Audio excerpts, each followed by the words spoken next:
Hi folks, welcome back to the channel. We're back on the couch review today with the two new jackets from Greys. We've got the Tail and we've got the Tidal. So going to talk about these individually and how they compare, give a view on the stats, what they're made of and look and feel, and see what the overall view is. Let's get stuck right into it.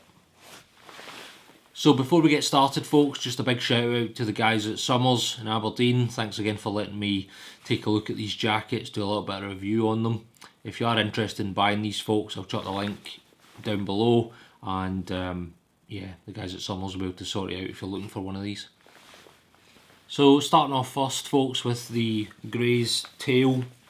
First impression, really nice sort of colour, really nice shade of grey, quite like it.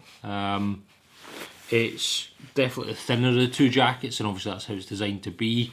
Retails at £150. It's made up of 3 layers and it's got a 10,000mm membrane to it, so it's not the most waterproof jacket out there by a stretch. When you take into account that Gore-Tex typically sits around about the 28 to 30,000 rating with a membrane. This is certainly not up at the Gore-Tex level, and its MVP, which is the breathability over 24 hours, is 5,000, which is probably moderate for this type of jacket and this type of activity. So from a stats perspective, it'll stand up in a sort of light shower, but it's not going to keep you dry in a prolonged heavy rain session, so that's just to be mindful of. Other features of the jacket folks, nice big pockets, easily getting fly boxes into this, not a problem at all. Additional pocket for wallet, keys, phone, all that sort of good stuff. Yeah, it's pretty standard for a light rain, light shower jacket. Other thing to call out is the zip on this particular one is not the YKK zip. The Tidal does have that, so that's quite important to call out. So the actual zip connection between the jacket sides, if you like, isn't as of higher quality as the other jacket. Other things to call out, sleeves are absolutely fine. Obviously typical standard, you can adjust these. What I quite like about these is they aren't oversized. Quite often you're casting and doing stuff with fly line, they can get caught on these sleeve pieces and that's not ideal. So other thing to call out is the pockets that are fleece lined. They sit very high in the jacket. I think they could be an inch or two lower. Feel as if I'm actually having to pinch my shoulders up, so depending on your age, movement, flexibility, build, they might not be particularly comfortable to stick your arms in for a long period of time. The other thing to note is that this jacket doesn't have any sort of lining to the collar, so it's just straight jacket.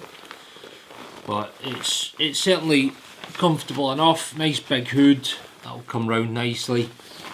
But yeah, I would certainly say that this sits as a light rain jacket, a light shower jacket for me, is how I would describe this.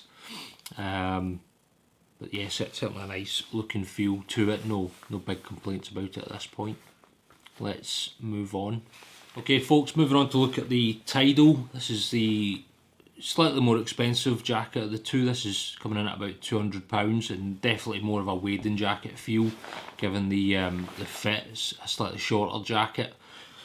For £200 I'm quite impressed, to be honest. Starting off with the sleeves, you've kind of got options here. It's got this nice thumb over piece, which again is a bit of a guard into the sleeve, not getting wet coming up into there. If you want, also might keep your hand warm a little bit more. If not, you don't need to wear it and it'll give you that nice protection as well. And that is cuffed quite far up. Again, similar here to the Tail, that's a little bit better as a connection point. Overall fit and feel, it's quite snug, to be honest. I'm wearing the large here. You definitely got a layer or two in here, but not lots and lots of layers. So if you're big in your size, let's put it that way, you might want to try the size up, potentially depending on how many layers you want to wear in with this. This does have the YKK zip, which is really nice. I'm always a big fan of these. Far more robust throughout. It's got areas for connecting your tools, again similar with the pockets. Nice and big, lots of storage. You won't need to wear a pack particularly with this. Really nice high collar as well, which I do like, and this has got a nice lining to it. It'll stay nice and warm wearing this. Pockets, these actually feel as if they sit a little bit lower in comparison to the tail, which is superb. From a durability perspective, this jacket's fairly solid for £200.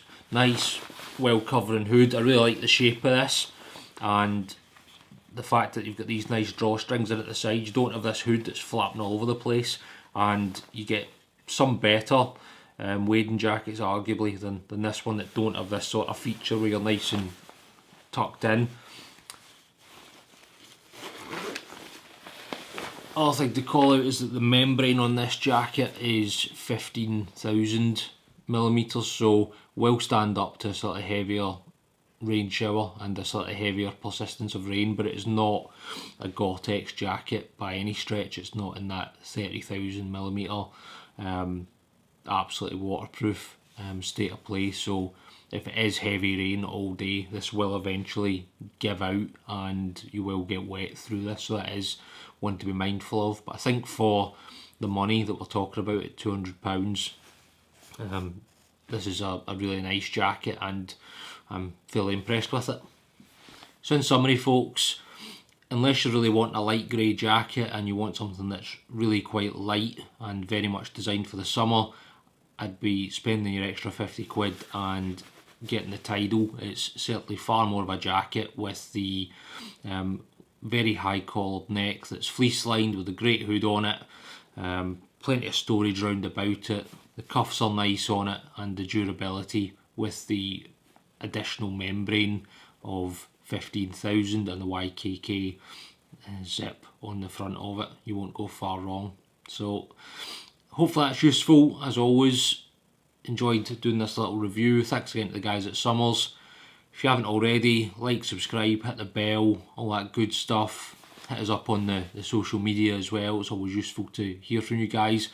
Until next time, cheers.